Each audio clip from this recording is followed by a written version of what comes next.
So we have John Naumann on today. I know that when we hear the word mold, and I have forever, in this industry, mold to me is automatic a DQ. Like we're in trouble. It's like danger, danger, Mr. Robinson. What do we do from here? Also, the other word is condo, right? Those things make me pump the brakes. And I met John Naumann a few years ago at church, and we got to talking, and he really knows his stuff. And so I wanted him to come on here and talk about that. He's also he follows real estate really closely, and he knows a few things about this NAR settlement that are going on.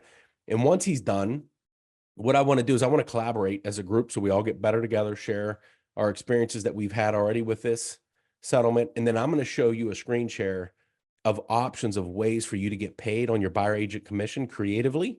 And once the buyers see this, it's not really a big hit. It's not a lifestyle change for you to get paid. And then we can do this upfront at pre-approval and set that right expectation and talk about how we navigate going through this. Because I want to see you guys get paid. Buyers need you. And I want you guys to be able to articulate your value added proposition up front so that they know why they need you, and paying you not being a problem. Because in my mind, them not paying you to do your job is stepping over dollars to pick up pennies. So I'm going to show that at the end. But John, have at it. Let's get started with your presentation here. Absolutely. Thanks for having me on. I'm John Naumann. I'm from Alpha Air Quality. I've been around the mold industry and the real estate industry of Pittsburgh for the better part of a decade at this point. So needless to say, I've been involved in quite a few transactions, I couldn't count them. But I write articles on LinkedIn. I write articles on my website, most of which are designed to help people find solutions to a problem that has inherently become, like Jeff said, the four-letter word. And in fact, for company I used to work for, my presentation was always entitled "Mold, the four-letter word." And what I've realized is that there's solutions. So my new presentations that I'm giving is called Mastering Mold, Ensuring Healthy Homes and Smooth Transactions, because with the right teams in place, much like you guys already have teams in your brokerages, you can have a smooth transaction no matter what gets thrown at you. So today we're just going to learn a little bit about mold, about the regulations that exist or don't exist, and how it can really affect you and what to do if you get thrown these curveballs. So first and foremost is knowing who I am and where I come from. So you can see my why right in the center of that page. The only why in that page that's missing is my wife. I'm sure a lot of you realize that somebody's got to take pictures and they're out, but this is my why. I have 3 grandkids with a 4th on the way. I have 3 beautiful daughters, a son-in-law, Freddie, who works with me at Alpha Air and is an incredible guy to have inside anybody's house. And I'm absolutely blessed to have those people, but they're my why. And I treat everybody's house that I'm in as if it's my family's house. And you can see my family is very robust and big and from all walks of life. So we treat everybody the same. You can see above the who we are, that is my certification. I'm a certified indoor environmentalist. And what that means is that I didn't just decide one day, hey, I'm going to do mold remediation. Let me take a weekend class.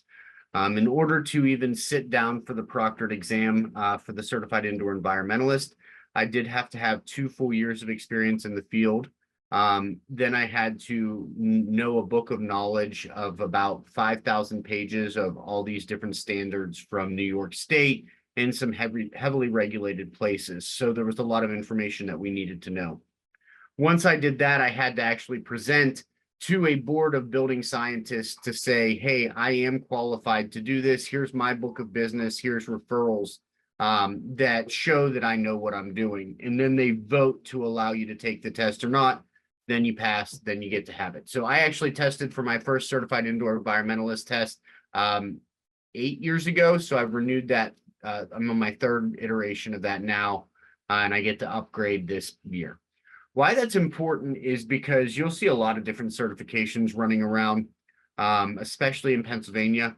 There are no regulations. In fact, when I intrigue you guys all today with how exciting mold remediation is and you want to start a business tomorrow, you could legally do so and go out and do whatever you want. You could even decide that shaving cream is your product of choice to use, and that's the best way to kill mold, and no one could do anything to you. So keep that in mind as we go forward, because certifications matter. You can get a weekend certification, but my certification does allow me to practice all across the United States. I got to stop you on 2 points. Yeah. One, Freddie's your son-in-law? Oh, yeah. I did not know that. Yep. So if you're looking in the picture, Freddie's up front and center. Yeah. My oldest daughter is to the top right of him with the glasses on top of her head. I don't know if you can see my mouse pointer or not. Yeah. Yeah. That's Brianna. And then my youngest, their youngest is right in front of, or right in between Freddie and Brianna. And that's not how she normally looks. She normally is smiling, but she was angry at the rodeo. So yeah, Freddie's my son-in-law. And then my other son-in-law just got in from, finally got his visa from South Korea. And he's in the far back with my middle daughter, Courtney. And then my oldest granddaughter is right in front of Courtney there. So yeah, we have all walks of life, love everybody. And I couldn't be happier, you know, working for companies and working for businesses. One of the toughest things to do is finding employees that you can trust to do what needs done and trust in your home. And when I got into Alpha, I realized the best thing I can do is have people that I trust outside of work to be a part of this with me. And it's inheritance. I want to leave a blessing to my family. So this is a family business. So I trust. Yeah, I know with everybody. I know Freddie. I just didn't realize he was your son-in-law, man. That is, I love it. And then the shaving cream comment. So there's no liability. Like, I know you're going to get into liability and legals, but like, there's no liability on that. If you agree to it as a homeowner or a purchaser, chances are no.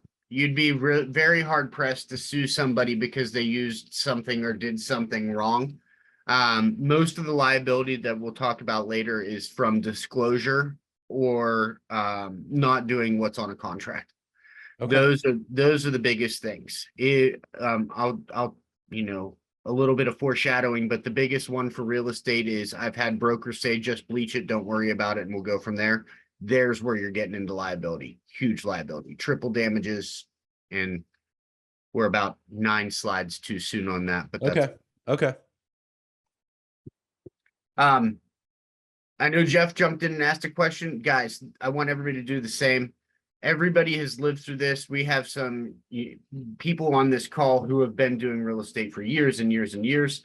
And everybody has a story. Please don't hesitate to jump in. Or if you have a current situation that you have any questions about, and it gives you a kind of pause, raise your hand or, shout out. I will absolutely get to you and answer your questions as best I can here as well. I want to keep this kind of open and just kind of conversational. So the big thing is that mold is misunderstood. Everybody always says, it makes you sick, it smells, it ruins listings. It really does have a purpose in our world. It's nature's recycler. Unfortunately, nature's recycler means that it's eating building materials because our building materials are the organic part of our homes, right? So it can make you have allergy symptoms. It can give you toxicity. There's a good bit of the United States that have problems detoxing or have gut health issues that make mold not get out of their bodies as good as it could. So they react worse than other people. There's people who have ultra sensitivity to mold. There's people who just don't feel good. If you think about it, how many people on the call are allergic to penicillin? Anybody? It's usually about 1 out of 10. And when you're allergic to penicillin, you could react very differently than somebody who, just takes whatever antibiotic they want. The issue is that penicillin is derived from a mold called penicillium. That type of mold is really, really prevalent in the United States and especially in Pennsylvania. We see it on almost every mold test. So whereas one of you might walk into a house and say this is no issue, somebody who has a penicillin allergy could walk into a house and have an extreme situation. So it's really important that we realize that just because one person walks in, doesn't smell something, doesn't think that they're reacting, that doesn't necessarily mean that there's not a problem. Health implications are huge. I am part of toxic mold support groups, ranging from 60,000 people in the group. When I contribute with them, there's people who go to the hospital regularly. There's people who are bedridden for months over mold toxicity. There's people who can no longer eat certain foods. They're on complete elimination diets so that they can detox from mold. There's people who I've worked with who break out in severe eczema based on mold. So why I tell you this is because it's really easy to misunderstand that if you don't see a big black spot or a crumbling drywall or a soaking wet basement, that it's safe for everybody to go into, there's no problems, and that the only thing that mold is going to make you sneeze and maybe have a little bit of smell. This can really be affecting family and friends quite significantly, and it's becoming more and more prevalent. The other part is that it's found everywhere in the house, right? You can actually find mold all the way down into a basement. You can find mold in an attic. You can find mold in a bathroom. You can find it in a kitchen. And why that's important is a lot of people say that they walk into a house and have a smell, but the basement was dry. Or they walk into a basement and say there's no drywall, there's no mold. Or I get a phone call and say that the block wall is the part that's black and nasty. And while that block wall is nasty, that block wall is not getting degraded. That's not that nasty, nasty type of mold. The drywall, on the other hand, that shows a little bit of crumbling is far more dangerous for most people. So, sorry, just looking at some notes here. So property value is another big kind of aspect of why this is important. And that comes into the disclosure laws, which we'll talk about. But the property value with mold is a big deal. If you walk into a house and you see a basement that kind of has a musty smell, what I see a lot of realtors do is throw a candle in the upstairs, or throw a couple different candles, or try to get some odor control. The problem is that that's not solving that root cause of the moisture in the mold. And then we can come into where once it's there and once somebody sees it, then it becomes that house down the street with mold instead of finding the solution. And that's what we want to talk about today, is how do we find the solution? So first and foremost, we have to understand that mold is everywhere. It's outside, it's inside. Every time we open our door, we walk in. The amount of people who call and say, hey, can you get rid of all the mold in my house? The answer is absolutely not. And if anybody tells you they live in a mold-free environment, they're wrong. The reason is, again, nature's recycler is mold. Every time you open your door, every time you open a window, every time you let your dog out, every time you do anything where you go to an outdoors, you're bringing that mold back in with you. It's very easy to get. It doesn't mean that you're living dirty. It doesn't mean that you haven't taken care of your house. But the issue is, as soon as our house has a moisture problem, the mold that we've brought in from other places can take over and start causing an issue. Our houses are built out of mold food, organic materials. So drywall, dust, dander, all of that stuff is good mold food that lives inside our house. So if we add moisture, and that can come from a flood, a toilet leak, a sink leak, or in Pittsburgh, what I see the most is a humidity issue. Remember, humidity is just water. If you think about when you get out of the shower in the morning and you look at your mirror, that mirror has drip marks down it, a ton of moisture on it. And on a smaller scale, that's what we're seeing microscopically in our basements, on our walls, if we're not running any kind of dehumidification. Back in the 90s, you all saw that we started doing a huge kick on energy efficiency. Unfortunately, what that did was seal buildings up and not allow buildings to breathe. They used to breathe and get moisture out. That was what they were designed to do, is to get moisture away. Weep holes in brick, HVAC systems that were constantly running with a fan or an exhaust fan that went all the way out of the home to do air exchanges. And now what you're seeing is fully insulated basements, people sealing up their weep holes.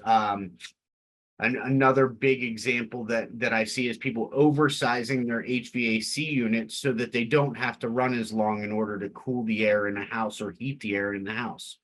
And the problem with that is you're not circulating your air, you're not getting moisture out of the home, you're just allowing it to stay. Yes, your energy bills are less, but what you're doing is saving all of that moisture inside that building envelope, and that's going to cause problems for us down the road. So I have a great example of why this is important to know for you all, and to have somebody that you know, like, and trust to come and talk to you. I was in a property about 2 weeks ago where they decided to forego all inspections. They didn't have anything that they needed to do. They weren't asking for any contingencies.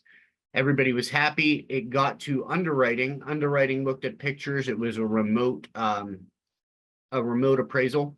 Underwriting got to the pictures, said there's a dark spot in this area. Here's your requirements. The requirements were extremely stringent. It was test the area, get it certified that it's not actually, they didn't even say get it certified first. They said remediate, then get it certified that it's not a problem, then get a basement waterproofer to certify that the basement has 0 issues before they would appraise and underwrite this. And they asked me to come in and take a look at it, and I could have solved the problem very, very easily. But because they waited till that appraisal came back to take control of that stain, the requirements were far more stringent than what I could normally do. Normally, I could have walked in there and been out in 10 minutes with no big issue whatsoever, charged a minimum fee just for a visit. But because underwriting saw it and had these extreme conditions now, there's things that we have to do to protect you, protect the property, and keep on that disclosure. Jeff, you look like you were going to say something. Did you have something? Yeah, but like I was trying not to get Corey Beadle mad at me because I was going to call her out on one that we had recently, and she hates it when I do that. So I was going to shut up, but you called me out, so now I got to call her out. What I was going to say is we had one recently with mold in the basement, and the 2 agents were like, "It's no big deal. We took care of it." The appraiser was asking for it to be reviewed, and they're like, "Look, we took care of it. Can we just take pictures and send it in?" And it was a battle. Like we were going back and forth on it. And John, I think we called you in on that one, right? And then you educated both agents, and they had no idea like what they were walking into with mold. And that's what sparked the idea of having you on here. Corey Beadle, do you remember the intricate details of that mold situation or not? I don't remember the intricate details. I know that we did have to have it cleaned, and we had a mold. And to John's point, this is the difficulty, is you need a mold specialist. And there's a lot of people who say that they're mold specialists that are really not specialists. They're just going to say, yeah, I wiped it up and it's fine, which to me personally, maybe you can get through underwriting like that, but do you feel comfortable putting your buyer in a home that way? Right. Corey, that statement is an exact point that I have on, I think it's in the next slide, and it's just because you can doesn't mean you should. And what you do if you're in house. To that point, like the agents were getting, I would say, jacked at us. They were getting mad. Like they were like, "Just do it, Jeff. Like just get it through, just get it done." And I'm like, well, number one, we can't guidelines wise. And in my heart, like everybody in this call, I feel like cares, right? And you're trying to do the right thing by people in general. And that's where my heart is. Like, I want everybody to win, but I want to do it ethically, and I want to do it the right way. And I want to, and if it means like I'm passing up getting paid, I'm okay with that because it's the right thing by the person. And so I called you, you stepped in, you educated both agents. They both went, "Oh my gosh, I had no idea." And then I didn't get an apology, but I kind of got an apology from both of them going, we had no idea what we were stepping into. So I just wanted to share that one as well. Yeah, it's a big deal because if you can see it early and you can get somebody in there early, obviously you have a longer time frame to deal with it. You're knowledgeable about what's going on before it gets to underwriting. Most of the time, once it gets to underwriting and there's still an issue, your requirements of what needs done become quite a bit more stringent. So the earlier you can figure out that there's an issue and solve it, the better, especially on a liability side and even cost wise for you all. So a lot of things, detecting mold. Do you suspect your home has business or your business has mold? These are some easy areas to look for. If you're taking a listing, I know that not everybody wants to do a pre-inspection prior to listing, especially the way the market's been. They're flying off like hotcakes. That being said, you got to know your listing, and knowledge is power. You have to know where's a problem. You have to know if there's a leak. You have to know if there's a mold problem, because the last thing you want is to have an open house and somebody who's either in the know or does have a fear of mold, which there's a lot of people who look at mold with almost through the lens of post-traumatic stress. I have families who have left homes fully, like literally up and moved in the middle of the night. They're gone, they're never coming back, and they'll take the hit. So there are people out there, and it's starting to be far more prevalent in the news. So it is really important to know what you're looking for and to handle it early. The legalities of mold are huge. If you go and ask a mainstream doctor, does mold cause problems? You're going to kind of get talked in a circle a little bit. But right now, mold in general has been linked to brain issues. It can be linked to common problems like sinusitis. It can cause aspergillosis, which is like almost a cancerous issue in your nostrils. Unfortunately, a lot of those issues are caused by very, very common molds. Molds put off a toxin called mycotoxins or endotoxins, and they do that when they're scared or you just spray them down with something. They try to defend themselves and they put these toxins off so they can make people really sick. That's why it's really important. Legality, one of the most common phrases in real estate I hear is, John, can you come tell me if it's that dangerous or that toxic type of mold? I need to know before I do something about it. And the answer is, it doesn't matter. All molds can have the ability to cause problems, cause harms, cause health issues. It's very important that no matter what type of mold is there, if mold is growing within a home, an actual growth, not mold that came from outside, but we're talking about a source of a problem in a house, it needs to be taken care of with the right protocols and the right way so that it doesn't have the capability of making somebody sick. Legally, why that's important is if you would go down into a basement and say, hey, that's a mold spot, I'm going to go ahead and take care of that for my client, or I told my client to just bleach it, happens all the time. That's when you're legally going to be an issue. If that buyer comes in and says, hey, what's that mark? What's that stain mark? And you say, oh, we bleached mold, and it's after the fact or they got sick, you're in trouble. You just covered up a major issue. And I know that since COVID, things have been a little bit different as far as getting through closed. Our inspections have become less stringent. Our underwriting has been a lot more smooth. Contingencies have kind of started to drop off a little bit. So it's easy that we've got into some, I don't want to say complacency, because it's not complacency, it's just how it is. But things are starting to go back. Last summer, contingencies went from, in one of the brokerages that I follow, it went from 0 contingencies in 2022 to 13% in the beginning of 2023 to it was between 40 and 60, depending on what price range the listing was. 40 to 60% of the properties had contingencies. So it is coming back. And now with this NAR settlement, you're going to start seeing things a little bit different, because people are going to be worried about making sure they're representing their buyers and sellers in the appropriate way and kind of CYA, so to speak. So that's why I want to talk a little bit about the red flags, testing and disclosure, the types of mold and the toxic mold. So we already talked about the types of mold and the toxic mold. Just because it's black does not mean it's the black toxic mold that we all hear of. Okay. That black toxic mold, Stachybotrys, which is the one that got mold on the map, can come in all ranges of colors. Teal, orange, bright green. I've literally been in houses where I have purple walls. They look beautiful, but it's really toxic mold. Other types of mold can come in beautiful golds, greens, browns. There's tons of different colors and there's tons of different growth patterns. The important part is that no matter what it is, we take care of it correctly, right?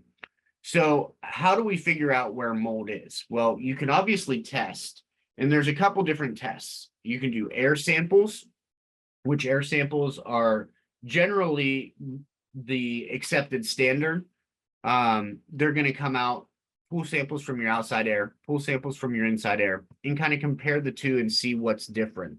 It's going to see what levels there are, but also what types. Those levels have thresholds depending on the type of mold. That's why it's really important that you have somebody who can look at those test results no matter who took the samples. I am that guy. I can take a look at test samples for you. And the reason is because when you look at test samples, you're talking about a lot of, let me see here, trying to get to my other slide.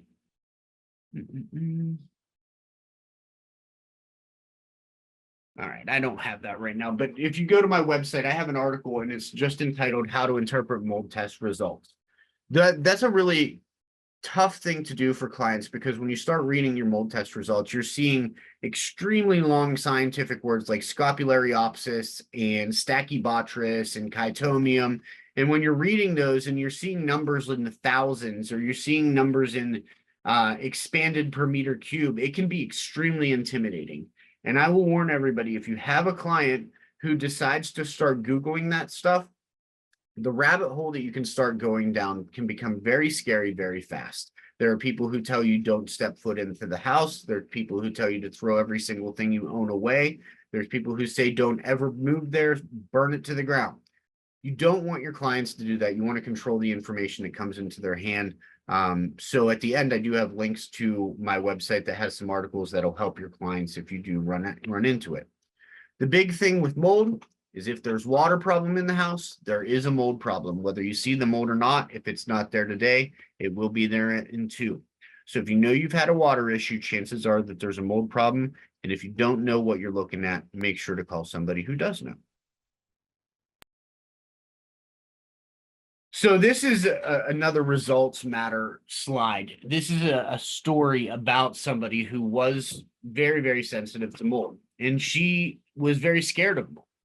So one of my realtor clients had a client who any house that she walked into, she said smelled like mold. She smelled mold. She's not moving in. She's scared to death. She's been sick from mold before. And I got this review after I went in, I talked to her, I don't want to say talked her off a ledge, but that's where she was. Prior to me getting involved with the real estate transaction, she had been showed 41 homes. In those 41 homes, she said every single one smelled musty, had water damage, there was something wrong with it. Well, the issue is that in the United States. John, let me interrupt you real quick. Yeah. So as the agents on this call, has anybody had a client like that? You guys have? Okay. I'm not an agent, so I don't walk into houses often. To me, that sounds crazy that every house they walk in said smells like mold, but you guys run into that frequently? Okay. All right. Yeah. So the issue that you're running into is the number that's released publicly is that 75% of homes in the United States have had a moisture issue of some sort, right? So water damage. And that's public knowledge. So realistically, if you think about it, how many people have had a pipe leak or an issue in their home with water where they either fixed it themselves, didn't report it to insurance or anything like that? That's only the known issues. So the chances of a house having some sort of water issue in the past is very, very high. So why this is important is once I stepped into the deal, I was able to educate the client on those facts, tell them, hey, listen, yes, you're going to smell mold. If we don't take care of it in an appropriate manner, that's what you're going to have. But here's the proper steps, the proper procedures to take care of it so that I can ease her mind and get them into the next home. Believe it or not, the next home that we looked at, the only home I went on, first of all, the home inspector said no issue. I found tons of mold all over the place. So it's just because you have home inspection doesn't mean that it's the same as somebody looking for mold. So it is important that you guys do your due diligence with the inspectors you have in your house too, because that's your client's health. Very, very important. But I found a ton of mold, but I told the client how we could take care of it, how we can make it better, how we can make this house something that she liked. So I explained to her, I said, if you love everything else about the house, you love the area, you love the kitchen, you love the potential the home has, you love the school district, let's come up with a plan to get you into the home and take care of the mold for you so that you can live there healthily. And we did it on that very next house. She moved in. She's pregnant with a baby now. That was last October. She is having a second kid, thrilled to death. And you can read this review. But you can see words like she felt hopeless. You can see things like compassionate, honest, and thorough, and why they felt comfortable moving forward. That's the things that we bring to the table, and why it's important that, like Corey just said, just because somebody says that they're able to be a knowledgeable resource for you doesn't mean that they can, and doesn't mean that they'll ruin the sale or scare the living daylights out of people. So that's very, very important. So this next slide is what we were talking about before, of as if it's your own.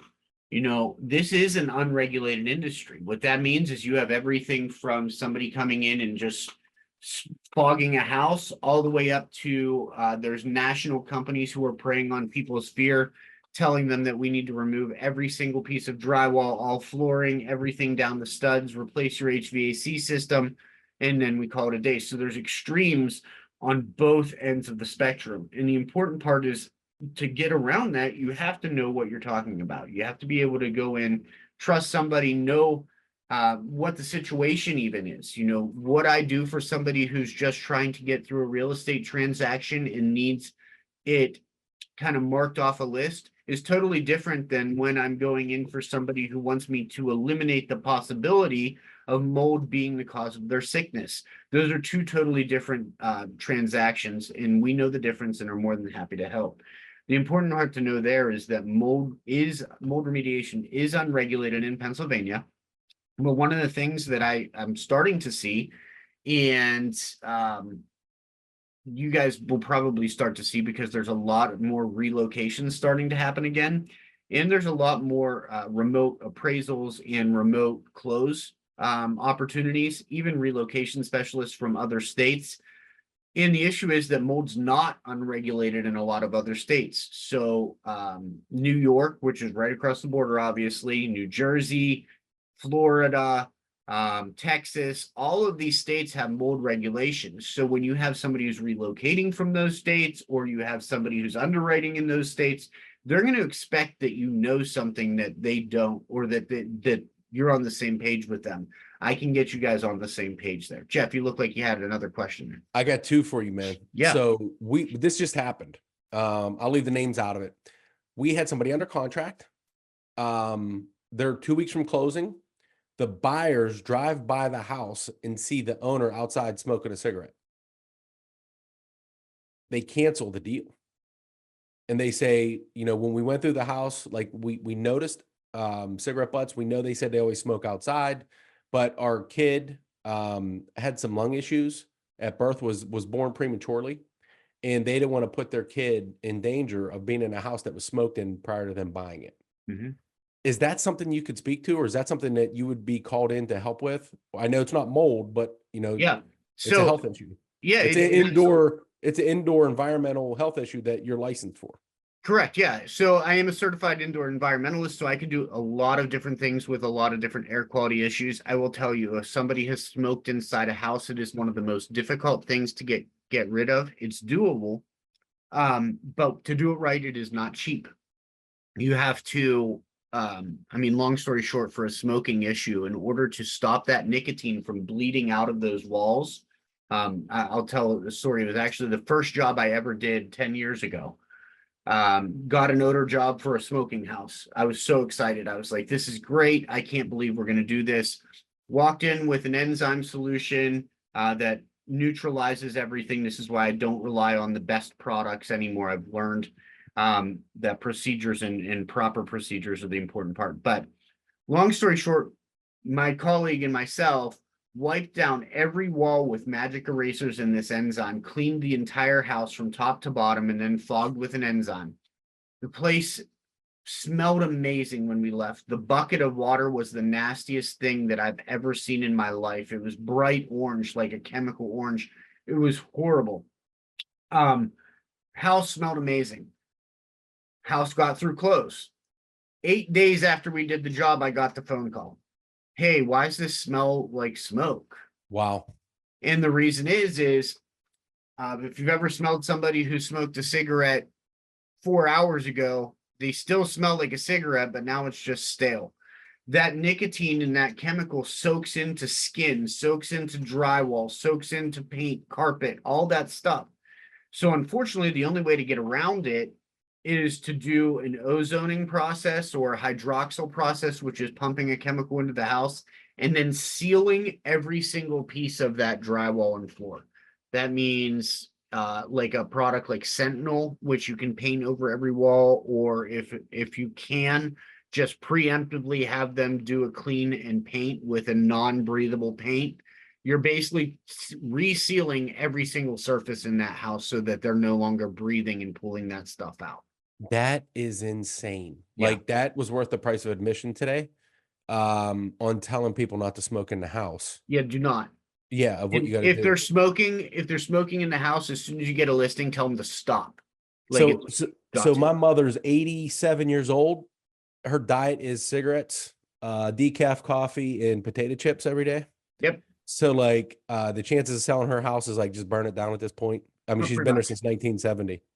Yeah, I mean, that's a lot of packs of cigarettes. And if she's anything like the friends that I had growing up, there's probably a ring around her dining room. We paint it like every other year. Okay. Correct. Yeah. So I mean, it's not at a loss, but it makes it much more difficult. We're not in 1990 or 1980s where 50% of America was smoking and everybody was smoking in a restaurant or outside. Now it is people walk in, they smell if somebody smoked a week ago. It's there. Yeah. And so it is really important if you have a smoker or you have somebody, even now across Ohio, you can get recreational marijuana. Those smells stay. And people, once they have a smell, you can read a ton of studies of ARL, the smell associations, and it can happen. And it happens even with mold. People walk in, they smell a musty smell, might not even be mold, but because they dealt with a mold issue before, they smell that musty smell and they're out. They're not dealing with anything. So I spend a lot of time retraining, rebrain training a lot of my clients on stuff like that. But great question, Jeff. Yeah, and I think Denise had a question too. Okay, go ahead. Is that neutralizer you use Bactronics? So Bactronics is a separate company. They do have a product that they spray on things.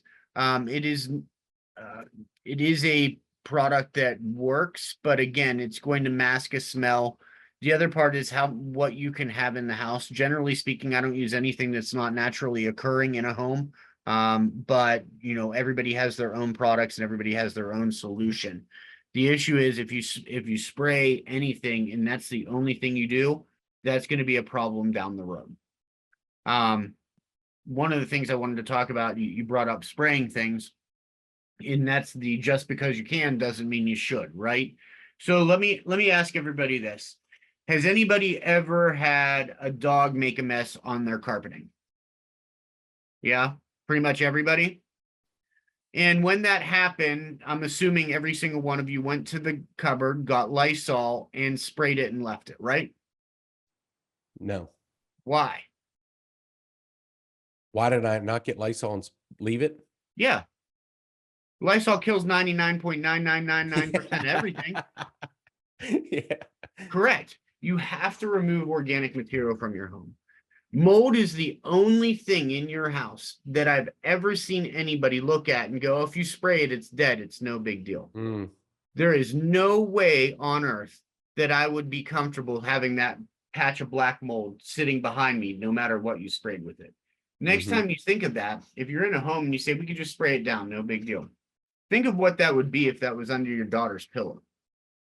Think what that would do. Think how comfortable you would be if that was your couch that you're sitting on and that's sitting behind the couch. That's what you're doing. And that's why it's really important, is just because something can be done in an unregulated world doesn't mean it should. We have to take care of things in an appropriate manner. And that sometimes means some pretty difficult scenarios. Sometimes we can just HEPA vacuum and wipe off mold from a surface. Other times we need to cut some drywall out. There are proper procedures to do. I will say, you know, on one of my previous slides, you saw a picture of a dandelion blowing through a field. And that's much like what mold looks like on a smaller scale. You have stems, structures with little seed structures that are at the top. And if you leave them be and you don't touch them, they're kind of stagnant and happy. But as soon as you start messing with them, spraying them, trying to clean them, those mold spores can go everywhere. They can get off of those stems and they can spread around, get into HVAC systems, blow throughout a house, and cause issues in other areas of the home that weren't previously an issue. So in proper mold remediation, you're always going to want to contain off an area, meaning that you're plasticking it off so whatever you're making worse to start with doesn't get everywhere else. We're going to use air filtration, which is HEPA, full HEPA. It captures 99.97% of everything in that air, all particulate 0.3 microns in size. Super, super small stuff. We're collecting and physically taking away via filtration. Then we're going to remove any building material that's water damaged or unrepairable. So, you know, usually frame works perfectly fine, but drywall may need to be taken out. We might need to actually cut some of that drywall so that it's not just clean. The scary part about when we talk about spraying stuff is a lot of times the front of a piece of plaster or drywall may look great. It may have just a little bit of paint bubbling or paint cracking. I won't name the name, but I've been in a school that had a ton of it cracking like that, and they said, "Oh, we've treated it with the product and paint over it. It's all good. There's nothing else there." And that's just not the case. There's actually on the back side of that uncleanable surface. There's no way to clean the backside of that drywall. There's no way to clean the insulation that's behind that wall. And what you end up with is an area that doesn't dry out, proceeds to continue to grow mold, and is inaccessible for you to even know that the problem's getting worse. So what happens is those toxins start coming through your hidden spaces and can make you pretty sick. So it's really important that those protocols are followed and we get it out. And, Once and any John, affected, yep, go ahead, John, Jeff. hold on 1 second. Sharon's got a question here. Yeah, go for it. So I was told by a mold specialist that sometimes you can just like spray 409 on mold. So I guess my question is that true? And if so, do you have pictures of what mold looks like that you can spray 409 on and what mold looks like that you need to mitigate? Yep, Get rid of? absolutely. So don't need a picture because it's a really simple rule. Why people talk about bleaching mold or 409ing mold or going to Home Depot and spraying mold is because the EPA's protocols on their website say if you have an area under 10 square feet, you can take care of this as an individual. The problem is that those stipulations were written for schools and hospitals. And why that's an important delineation is because schools and hospitals are built out of unporous material. Their tiles, their flooring, they're able to be wiped. They're not a surface where root structures or hyphae of mold can get into and continue to grow.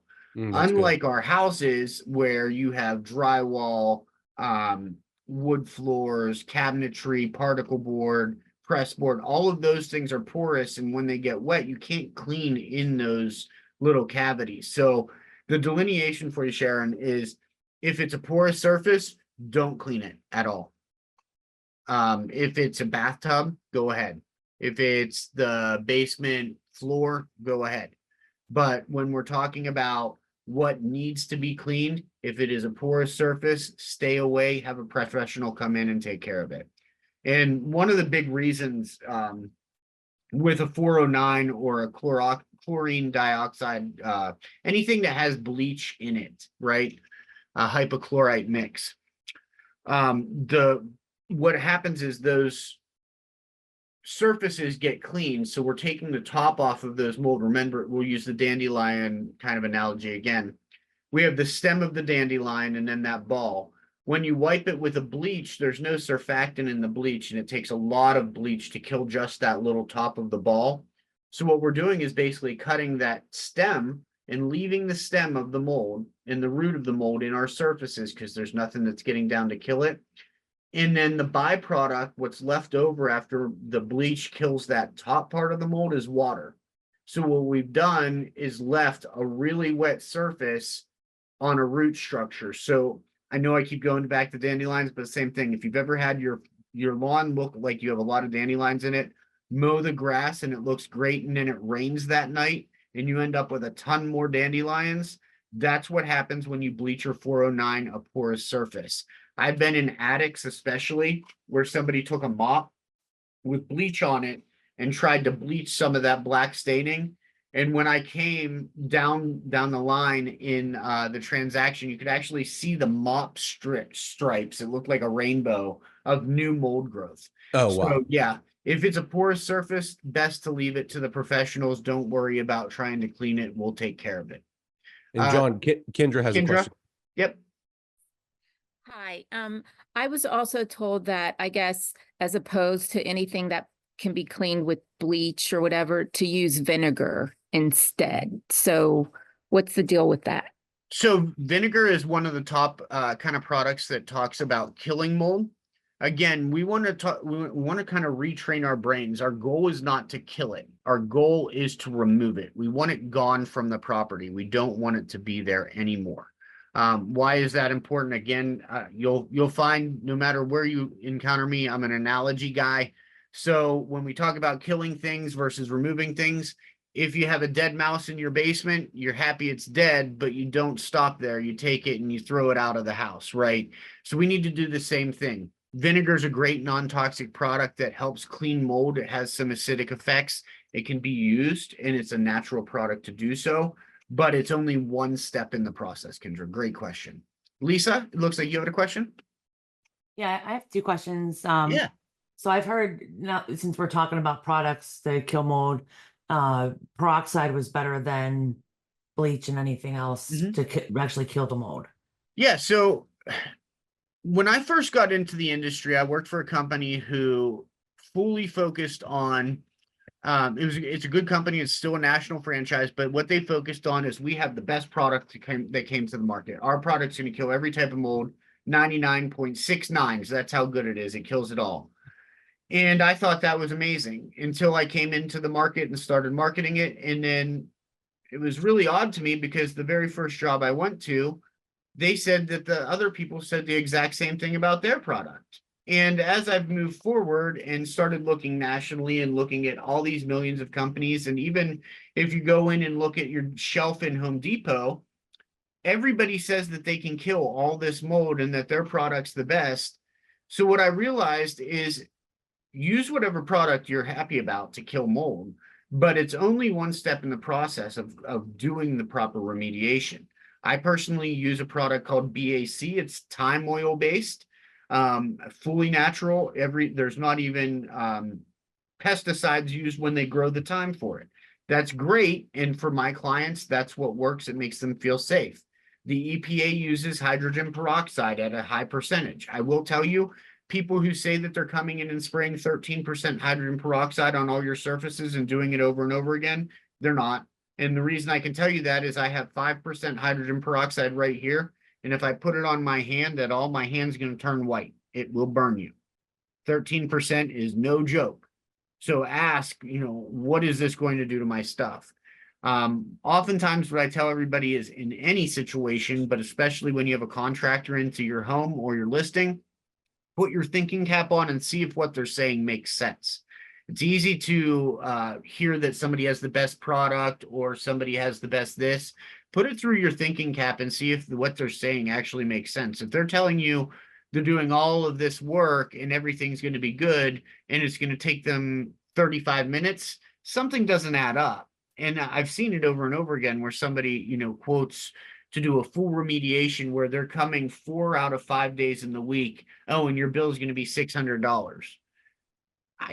Who can do that? Who can possibly be at a house for 4 full days for $600? Something's wrong.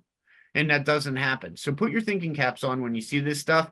But yes, Lisa, hydrogen peroxide is a great product. I actually sell an air purifier that uses hydrogen peroxide gel to disinfect all surfaces. But again, cleaning and killing any of the residual mold is only part of the process that we need to follow. And my other question is, so you mentioned about mold being perhaps behind the wall or inside the walls that you can't access. Yep. And you don't know if it's there or not, but maybe Yep. it is. If you remove the moisture, will mold eventually die No. or become Well, dormant? loaded question. It will. The problem is that you need completely moisture-free, no humidity above 50%, and no more water for the last they published it. It was 3 years straight. Well, we live in Pennsylvania, and the last time that we had under 50% relative humidity for 3 years straight was never. So it has to be taken out. We have to keep clean surfaces. And that's the important part to think of too. That's a really good question. And it spurs a talking point of that mold remediation is absolutely not a substitute for good housekeeping. We all see the ugly black molds in basements and crazy water damaged houses with ceilings falling in. And we're like, oh man, how did it get that way?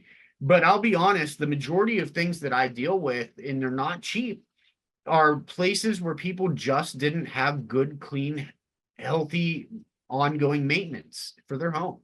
Checking the gutters, keeping a dehumidifier running, not just sweeping the main part of the floor, but getting the dust off the edges, removing the dust off your baseboards and chair rails. That type of stuff is really important to do. And the problem is once you start down the path of not having those good, healthy habits, it's really easy to get out of control to where you sit there and go, there's no way I can solve this. And I don't know if anybody's looked recently, but house cleaner prices are expensive. $300 to come into a 3 or 4 bedroom house to do it right. It can be, once you get down that hole, people can be in a problem situation really fast. And John, I want to be respectful of everyone's time. Like Yep. we're running up on an hour. Yeah. Is there any other hot topics you want to cover before we get going? Or is there any other questions from anybody on the call? Can I just ask a quick question again? Yeah. No long answer needed. So I was always told that sunlight prohibits mold growth and mold likes dark, damp places, right? Yeah. But what I don't understand is why do we use bread drawers? Like, why do we put our bread not in a sunny, next to a sunny window? Why do we put it in a bread drawer? I don't know. That's a good question. That's a great question. That's awesome. Yeah. I will say everybody who has somebody in the house who doesn't wrap the bread up real well, you can leave one out on the counter today and come back to them 48 hours later and say, I just talked to the mold guy. This is a problem. Make sure you're doing this, because let me tell you, when you see that fuzz, that's the end process. That mold's already there. You have a moist surface that mold's growing on. It just got to the point that you can see it. So it's really important. And that was where we kind of, I know I'm long-winded, guys. I appreciate your time, but the communication is key. If we talk about it, if we get in touch and we stay on the same page, we can get the houses sold, we can keep people healthy, and we can kind of educate to move forward in the right way. I'm always available to chat about these things. I have a lot of windshield time. I go over into Ohio, up to Erie, all the way over to Lagoni. I'm more than happy to go if you have a client who needs me. My goal is to be a support system for you in your situations so that we can get through closing with a healthy environment, not covering problems up. On your screen, you can see a scannable QR code. That's going to have all my social media, Facebook, LinkedIn, Instagram, my website. Guys, the one thing that I do want to touch on really quick, there's an article on my website entitled Who's in Your Listing? Take Control of the Contractors. With this NAR settlement, this is a really good way that you can differentiate yourself for buyers. If you go to your buyers and tell them, well, I only take this %, you're doing exactly what everybody else is talking about. I'm just negotiating what I charge. But if you can differentiate yourself with the best team of contractors, the best closing team, the best mortgage group, the best everything, and present that as, hey, I have the team that's going to get us from point A to point B, no matter what the situation is. I've used them. I know, like, and trust them. Here's the situation. That's the way to go. So I do have an article on my website that you can read. It's really easy. There's a lot of good stuff on there, including that one about how to read mold tests. If you have any issues, I do free assessments. I can come anywhere in Pittsburgh to come take a look at a property, write you something up to get you through close, and be able to take care of you in an appropriate time frame. That's good. And I think Denise has a question too. Denise? Yeah, Yep. that's basically what it was. I was wondering how his fees were, because I didn't know if, you know, to come to the house to have it analyzed or. Yeah. So and 9 times. Commercial as well. Yep, absolutely. Commercial. We just finished right before 4th of July. We just finished a 6,000 square foot basement. We had to gut out all of the storage units. They let it get too gone. It was kind of tough, but we got it to where it needs to go. Made everybody in the high rise very comfortable. I can absolutely come and take a look at place. Testing does cost money, but I'll be honest, in most situations, I can tell you if there's a problem and how to take care of it. The test is just informational, so that can save you a little bit of cash there. And the other part is, if you're in a time crunch and I can't get, like, if you have something that just popped and you need an answer right now, most of the time with pictures, I can give you a pretty accurate ballpark and write up a protocol that'll function for you for what you need. Okay, thank you. Sure. Give you a call. And then real quick, just to get everybody wrapped up here and get you out of here. Can everybody see my screen? Let me stop screen sharing, Jeff. Yep. Yeah, Yep. we can see it now. Okay. So what I wanted to do is, you know, with you guys getting paid, there's different ways for you guys to get paid. It doesn't always have to come directly from the buyer. And I just want to walk through what this looks like for each customer that you have. And we'll do this up front when we're doing the pre-approval, because you're going to have your buyer consultation first. You're going to know what you're getting paid. And then we can walk through putting it in for the buyer so they can see what that cost looks like. So this first column says we just increased the loan amount. So we're doing a $250 purchase. This only works, this is only an option if the person is not doing maximum financing. So if they're doing maximum financing, obviously PHFA has a program where they'll give you 5% of the purchase price, which can help cover your buyer agent commission. But that's a 60-day close because they're slow to move. They're not a 30-day close, which doesn't help you in negotiations. But if somebody's put more than minimum down, we can increase the loan amount. So instead of a loan amount of $225, which would be 10% down, we do a down payment of 7%, right? Or whatever you want it to be. We can make it 6.5% if you want 3.5% commission, right? So we changed it to 7% down payment. Their rate is 6%. Their payment is $1,877. They're bringing $39,100 to close.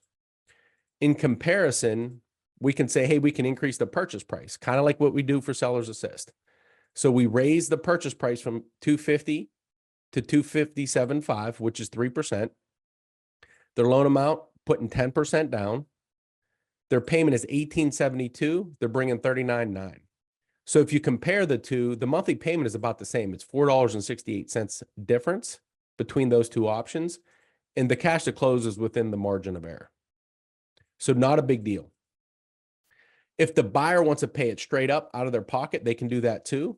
Purchase price is the same, 10% down. Payment is $1,830. Their payment is $46 less than the original option, but instead they're bringing $46 to close instead of the $39, which is that $7,500 difference, right? So that's not big. It's not a big monthly change. It's not a lifestyle change for them. And then the last option is the seller pays it like we always have been doing. And that's 10% down. The payment's $1,830. They're bringing $39,100 to close. You know, that payment is $46 less than the original option. So there's not a lot of change on how we do this. Now, once interest rates come back, which they're gonna, because all the raw data is showing that there's gonna be a rate cut and rates are coming down. Once they do, the margins will come back And are you guys familiar with SRPs? Do you guys know what that means? As a realtor? I can't see everybody, so if you can unmute, that would help. I'm not. I've Okay. heard it, but I forget. Okay. Let me see if I can log in here real quick to a rate sheet. So what happens is once the rates come back, there will be the ability for the buyer to take a higher rate to cover your cost. So let me do this here. Just bear with me 1 second here. And then while I'm setting this up, we have insurance agents on the call. Do you guys want to speak to mold insurance or coverage that you guys may have for coverage on what John Naumann talked about today? Yes. Hi, everyone. I'm Jimmy. Everybody calls me Jake. I got Jeff here with us as well. Just a quick spiel. And I'm sure most of you guys know in Pennsylvania, there's been a lot of mold-related claims are becoming more common here, with especially with the humid climate, and especially in the older houses. Generally mold damage is only covered if it's a result from a covered peril, such as water damaged, or if a pipe burst or a roof leaked or something like that. Most mold caused by maintenance issues or long-term neglect is usually excluded from the policies. Some policies that most policies offer a limited mold coverage, typically with a cap of about maybe $5,000 to $10,000. However, though, you can get a mold endorsement, especially, if you guys are selling older houses, to clients and stuff like that. You may want to encourage them to make sure that they maybe get extra mold coverage, usually like 50,000, usually it ranges anywhere from 100 to 300, just to, it depends on location and all that. And I'm sure a lot of you guys know that. 100,000 is probably a little more expensive, $300 to $600, dollars a year. The affordable ways, just having that, especially on the older homes, it offers a peace of mind, especially with those homes with a history of water issues. It's good, for you guys, to review each client's policy, and we do that with the clients as well too. We'll go over the coverage with them, and especially if they do live in the older homes or buying it, especially if they take precautions and making sure they're doing, good maintenance and everything on the homes. And, a lot of things aren't covered and stuff like that, especially with the maintenance of if a water heater's just leaking and they don't, fix it or anything like that, that could be an excluded loss. So it's not, mold coverage isn't a one size fits all. And, just understand your client's needs, and you can provide the service and have the right protection for them. Good so stuff. And Jeff was saying something about, I'm sure you guys know cigarette smoke is not covered by the insurance company, but fire smoke is definitely covered by them and all that. So I don't know if you have anything to add, Jeff. No, you pretty much covered that pretty well. The big thing is suddenly, the word suddenly. If it's a sudden thing that happens that causes it, then it's covered. And I know John can speak to this because obviously he's the one that gets paid for his services, and he knows the homeowner's trying to get it covered by their insurance, and most times it's not. So he can speak to that as well, but usually it has to be a sudden thing. If it's a neglect or something that happens over time, then it's usually not covered. Good stuff. Thanks, fellas. Real quick. So on this pricing, what I want to show you, can you guys see this rate sheet I'm showing you? Okay. So this customer today would be getting 6.375 and not paying any points. See where it says 0 right here? Is my mouse showing that cursor? Okay. So this customer would get 6.375, not paying any points today.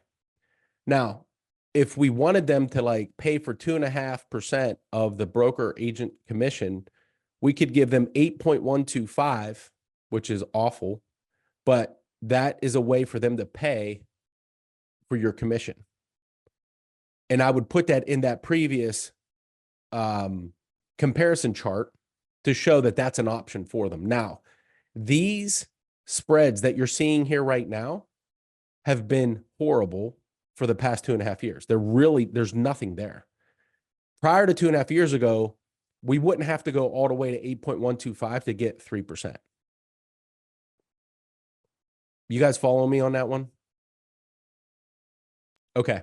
So just know that once the rates drop, these SRPs, that's what these are called, service release premiums, they'll come back.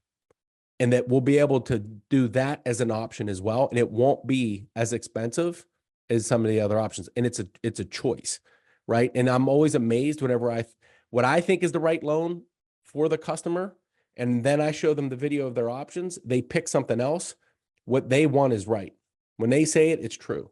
So I'm not selling or telling anybody anything. I'm delivering on what they want. Any questions on this piece of it?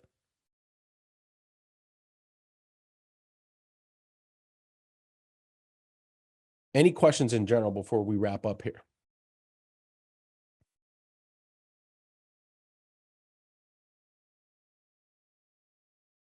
And I just want to show you one more pricing sheet. That sheet I showed you was like a favorable sheet. If you had an average customer come through here right now, this is what it would look like. Those SRPs really are not there to be able to pay that buyer agency commission. That's why I didn't put it in that original option for the client. So I didn't want to say, hey, it's always there for you, because it's not. Good deal? Good stuff. Thanks for joining us. I know that's an hour out of your day. Hopefully it was an hour well spent. That's going to help you be a better agent going forward. Any other comments from any agents here that want to share what they've seen since Saturday, since the new rules have been in place? Anything to help anybody here on the call with the forms or negotiations, or what you're doing differently?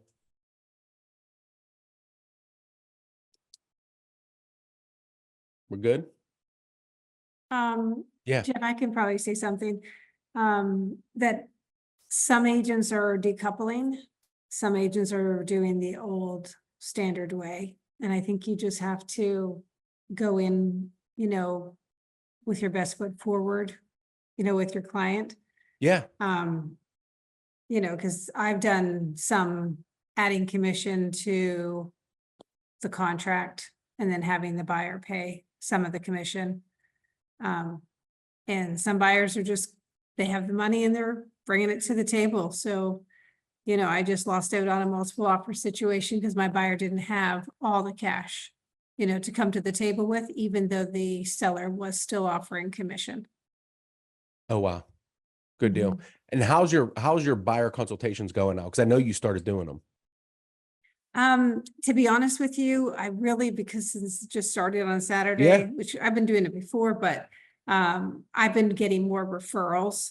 I haven't really had any, clients calling off of my sign that I really have to go into too much detail. Usually when I get a referral, I do go into it, but not as much as I would if I, had somebody just call me on the sign, because they were referred to me. So, 99% of the time they're going to use me anyways. Yeah. But you still have to disclose everything. Right. And the other thing I wanted to share that you and I mean, you helped us with this on our meeting we had last week.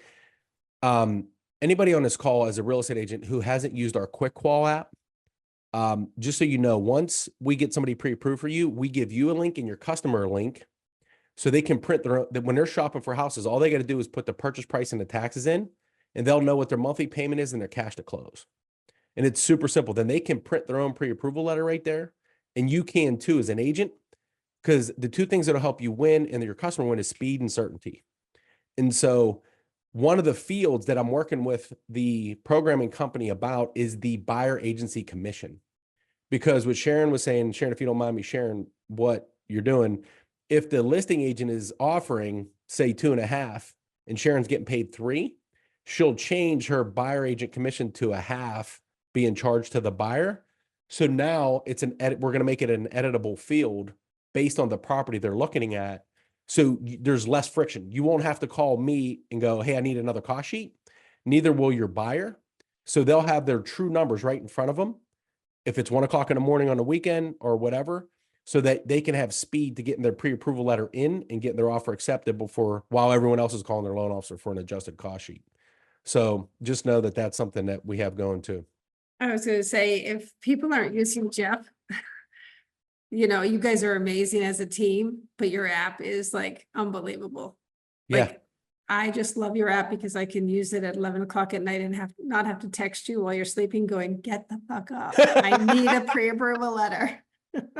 Right. And we see them love it. firing out. We get I alerts love going, it.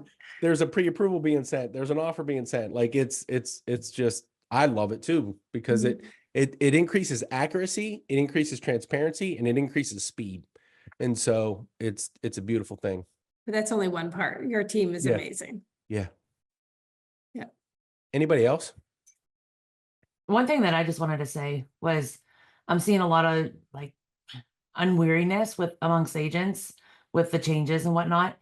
And I feel like a lot of that's just coming from online social media stuff. Like people are reading posts on social media and then they're diving into the comments and then they're seeing what all these other people from all different parts of the country are saying. Meanwhile, here in Pennsylvania, we've been doing buyer's agency since 1999. This isn't a huge change for us. The biggest change for us as agents is that we don't know what the compensation is until we ask. Okay. And we have to have our buyer sign an agreement before we tour a house. But everything else, the buyer entering into an agreement with us when they buy a house and the buyer being responsible for paying us, that hasn't changed. And I think that we just, as a whole, as agents, we need to remember that there's not a whole lot really that's changing, and don't dive into those weeds. Don't start reading those comments. These are people from other parts of the country that are super scared because they never had buyer's agency ever. There's only 13 states in all of the country that had buyer's agency prior to this. So this is a huge change for them. So of course they're scared because they never had to deal with it.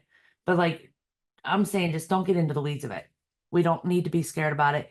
It's not a huge change. As far as the buyers are concerned, you know, the biggest change for them is that they have to sign something before they go into tour a house.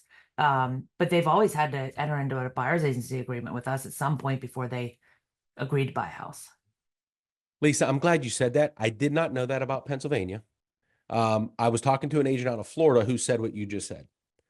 She goes, Jeff, I'm not worried about this. I've been doing this for 25 years and I've been doing buyer agency agreements for 25 years. Like this is no big deal for me. And she said exactly what you just said. And I didn't realize that was for Pennsylvania as well. And just last night, probably 6:30 at night, I got a text message from a realtor. She goes, this customer wants to look at this house. I cannot show it to her without a pre-approval. The customer called me 5 minutes later, goes, can I get pre-approved? It's a $700,000 house. That was great. Like that doesn't happen in like that. Normally I get the call after the house going, I need to get my offer in 2 minutes, Jeff, can you get it done? And it's like 11:58 at night. Right. So like that's the piece I was looking forward to for both agents and us, is that we're all doing our homework up front. And then it's not going to be the caboose panic attack, emergency, drop everything and get this customer their pre-approval. Right now, all their expectations are going to be set from the agent consultation. And then my consultation with their options that, you know, I'm going to show them. And then everybody's going to be confident and smooth working forward. And then once they get their contract, they can enjoy the process of buying a house. So Yeah, I'm and a huge fan. It's going to save us a lot of time, you know, in the long run, because we're getting rid of the tire kickers, the buyers that aren't serious, the buyers that are working with an agent, but they're not telling you they're working with an agent because they just want to go and look at the house. Right. And it's going to, go ahead, Sharon. I was gonna say, I think piggybacking from Lisa's, I think the big difference is, you know, you have your buyer agency contract. I've always had them signed, but 99% of the time the sellers were paying the buyer agent. And if you wanted to then go after your buyer for more compensation, you have every right to do that. I would probably say most of the agents did not. So they felt, you know, relief that they were being paid something by the seller. And now there's some sellers that are like, I'm not paying anything. So now I think agents are going to have a hard time, well, not are going to have a hard time, but I think some of them will, going to the buyer saying, hey, by the way, you're signing a buyer agency contract. This seller's not offering anything. I know you don't have a pot to piss in, but you're going to have to figure out something because, you know, I do need to get paid. So Right. I think some agents are going to have a hard time, you know, Yeah. putting on think their pants the- and just doing that. I think, I mean, the common denominator between Sharon, Lisa, and Jeff all together is preparedness, doing your homework, having a plan before it comes up. You can tell that those three have already had this discussion and have a plan, and they're rehearsed. They know what to say to every single person who's coming their way with a concern. They're not waiting for it to happen, thinking it's no big deal, we'll figure it out. I was talking to Jeff yesterday about it, and even though it's no big deal, for people who are prepared, those who aren't it's either going to fall by the wayside or they're going to get hammered by somebody looking to hold somebody accountable. And those people were out there. So I love to hear the people that are doing their homework, coming up with a plan before they need it so that they're ready to rock and roll. And I think that's going to really do you guys a big thing in the long run.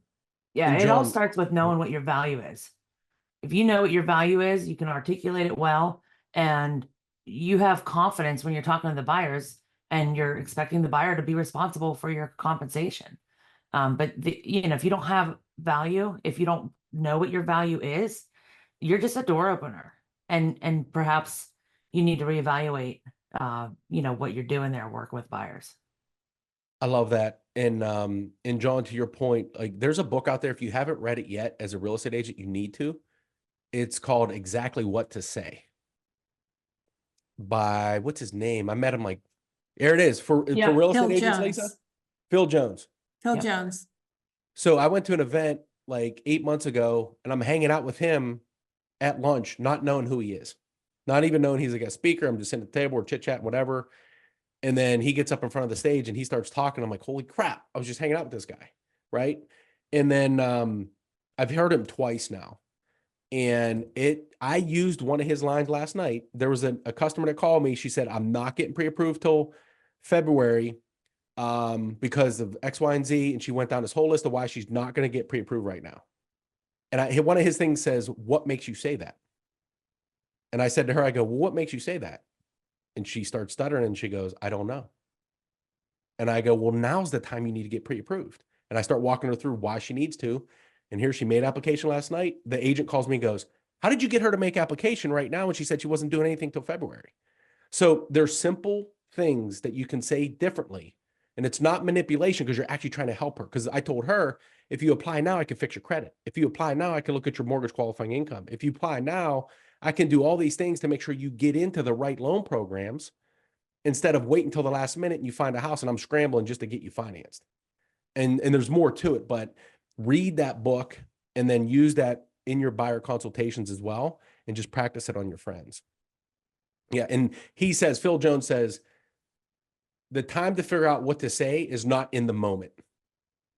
Right. And John, you said these guys are all prepared. Like I prepare, like I hear things and then I practice them on my wife. I practice them on my kids. Like I practice them so that it comes out naturally, because if you're not practicing it, like just like a kicker in the NFL, like how many kicks does that person do in practice before they step on the stage to kick it in front of millions of people, right? We have to be the same way. We're professionals. We have to be spring loaded to be able to say it the right way, to be able to help these clients. And for me, I heard it said the other day, buying real estate when you don't own anything is a step into the middle class, right? It helps you step into the middle class. And after you're there, it can help you step into financial freedom if you have the right team around you. And that's what I want. Where I was raised, where I grew up, like owning that first house, it hits me now that I bought it 15 years ago, that it made me step into the middle class, right? And then from there, how do I step up to financial freedom? So having those words spring loaded, being prepared is going to be able to help more people step into the middle class and into financial freedom. So all good stuff. Man, this went way long. I'm sorry. I hope you got a lot out of it. I did, John. Brilliant. I don't know if there's anybody better in the game for mold. So you're my go-to. Hold on, I need to write that down. I've never been called brilliant before, so I appreciate that one. You are like the words you're hitting, the big words you're hitting. You're like, oh, there's big words. I'm like, dude, you've been using big words the whole time.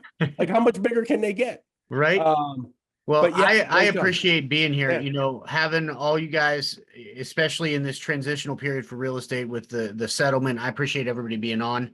I know a lot of you have teams underneath you. I know a lot of you have offices of your own. If this kind of talk is something that benefits your teams, more than happy to come and do it in person, or if we want to do another Zoom call at some other point. I'm a talker. I could do this all day, every day. I love it. And I love helping people. So I appreciate you all being here. Jeff, thanks for having me. And got it. if you guys need, I'm here for you. You got it, John. Thank you, man. Have a great day, everybody.